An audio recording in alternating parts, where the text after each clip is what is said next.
ആയിടയ്ക്കാണ് ഗാന്ധിയുടെ ജ്യേഷ്ഠനായ ലക്ഷ്മിദാസിന് ദക്ഷിണാഫ്രിക്കയിൽ കച്ചവടമുള്ള ഇന്ത്യൻ കമ്പനിയായ ദാദാ അബ്ദുള്ള ആൻഡ് കമ്പനിയിൽ നിന്നൊരു കത്ത് കിട്ടുന്നത്.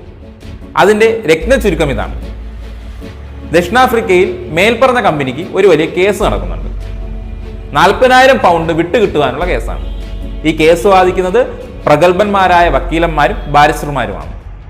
അഭിഭാഷകനായ മോഹൻദാസ് കരംചന്ദ് ഗാന്ധിയെ അങ്ങോട്ടേക്ക് അയക്കുകയാണെങ്കിൽ അത് അദ്ദേഹത്തിനും ആ കമ്പനിക്കും അത് ഉപകാരപ്പെടുമെന്നായിരുന്നു അതിനുള്ളിൽ ഉണ്ടായിരുന്നു. ആ കത്തിലെ വിവരമറിഞ്ഞ ഗാന്ധി താല്പര്യം അറിയിച്ചതിനെ തുടർന്ന് ലക്ഷ്മിദാസ് മേൽപ്പറഞ്ഞ കമ്പനിയുടെ പങ്കാളികളിൽ ഒരാളായ കരീം ജാവേരിക്ക് അദ്ദേഹത്തെ പരിചയപ്പെടുത്തി.